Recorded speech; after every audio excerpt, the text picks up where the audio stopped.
If you want to become a master of mounted combat, decimating your enemies from horseback and being nigh on untouchable in a fight, then this is the guide for you. This guide will cover both the advantages and disadvantages of being mounted, as well as an in-depth look at the strategy of fighting from horseback. If you find this guide helpful, then don't forget to hit the like button, and also give the video a share to help out others. Being mounted makes you a lot faster than you are on foot. This not only helps with travelling around Skyrim itself, but it will also give you an advantage over any enemies you face, letting you use your advanced mobility to run circles around them and even disengage from a fight with ease if the going gets too tough. In addition, when you are mounted, your enemies will quite often end up dealing damage to your horse instead of you. This obviously isn't great, but it does mean you will stay alive a bit longer, as your horse will be tanking some of the damage for you. There are some disadvantages to being mounted. When you're on a horse, you can't use magic or activate powers, making horses a bad choice for any mage characters, and reducing the effectiveness of any characters who just use magic in general. It is also harder to hit with attacks. Sure, you can ride up to an enemy and just swing at them again and again without moving, but this makes the whole purpose of being mounted fairly redundant. Instead, you will need to practice hitting enemies while on the move. I do address this later in the video, but ultimately, practice makes perfect, so start practicing from the get-go if you want to become a master of mounted combat. Although most horses in the game are identical in terms of stats, differing only in appearance, there are 3 horses in the game which are truly unique. The first of these is Frost. You can obtain Frost at the end of a quest Promises to Keep, by either persuading or killing Louis Latruche. He has both more health and more stamina than a standard horse, so is a worthwhile upgrade, but he isn't as useful as the other unique horses. You then have Shadowmere, the Dark Brotherhood horse, who you will obtain at the start of the Cure to Madness. He has enhanced stamina, similar to Frost, but he has over 3 times the health of Frost, making him a far more powerful horse to have, as he is very difficult to be killed, meaning less chance of you being dismounted. Finally, there is Arvak. You can obtain the Summon Arvak spell by finding his skull in the Soul Cairn. As he is a summoned horse as opposed to a regular one, you don't need to worry about him dying, as you can just summon him again. This makes him a very versatile horse for any character, as you don't have to worry about trying to keep him alive. He is also able to be summoned in Solstheim and Blackreach, making him incredibly useful for mounted characters who normally would have to be on foot on these locations. Unfortunately, he isn't particularly powerful, having less health and stamina than Frost, and being more comparative to a normal horse in terms of stats. Whilst on horseback, you can either use a melee weapon or a bow. Both of them have their own advantages, so it is hard to say which is best to use most of the time. A bow obviously gives you range on your enemies, which seems the more useful of the two, as you can just constantly move out of the range of your enemies and shoot them as you manoeuvre around them.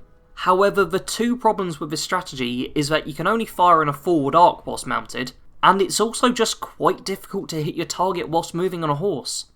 Sure, you can stop moving to get an easier shot, but this sort of reduces the advantages of being mounted. To make up for the difficulty and accuracy though, you can instead use a crossbow with exploding bolts. Although you still need to be fairly accurate, these are more forgiving than arrows, and the splash of them greatly increases the chance of you actually dealing damage with your shots. Using either a one-handed or two-handed weapon on horseback will give you a better chance of hitting your foes, but will also make you more vulnerable as you have to get into the fight. It still isn't all that easy to consistently land hits, even with a melee weapon, but I found that the key is to start the attack before you actually are in range of the target.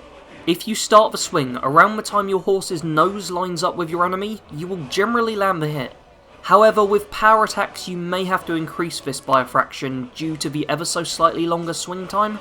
You can hold down the attack button and have a power attack ready to go though, meaning you can simply release to swing at your opponent with a powerful strike. Ultimately, I find that it's best to carry around a ranged and close combat weapon with you while mounted, in order to compensate for each of their disadvantages. The best way to play using both of these weapons though would be using a hit and run strategy. A hit and run style of mounted combat is where you land a single strike on your enemy before moving well out of their range and then repositioning to do the same again. Repeating this over and over gives you a safe way to take down most foes by kiting them around and using your superior mobility to make it so they can't fight back against you. Think of it like a medieval drive-by. You charge in and attack while on the move, meaning your enemy has only a very small window of opportunity to strike back. Do keep an eye on what they are doing though, as if you don't move far enough away before going in for a second run, they may be about to do a power attack, which could hit you before you land your own attack and potentially stagger your horse for a moment.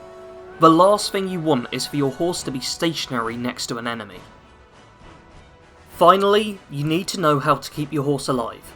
All these tips count for nothing if your horse keeps dying every couple of minutes. Your biggest enemy in the fight to keep your noble steed breathing is a mountain.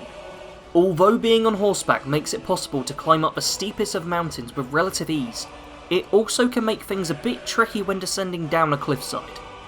If you fall too far on your horse, it will die, leaving you stranded halfway up High Hrothgar with nowhere to go. For this reason, I highly suggest finding a path when going down a mountain on horseback. It's not worth the minute or two you save by jumping off the cliff to go through the effort of getting another horse. Unless you're using Arvak, in which case you really don't need to worry about keeping him alive in the first place. In combat, make sure you don't keep your horse in range of enemies for too long.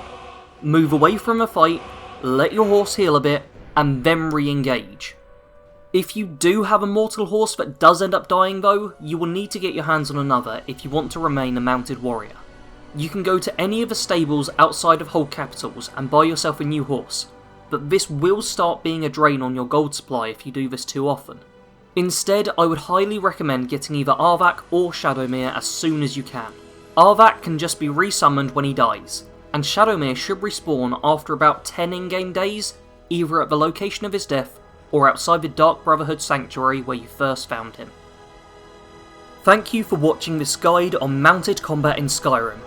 I hope that it helped you out in some way, and if it did, then please leave a like and consider subscribing to the channel too. I make plenty of other great videos, including some amazing high quality builds, and tomorrow I will be uploading the best mounted combat build for Skyrim, so stick around for that.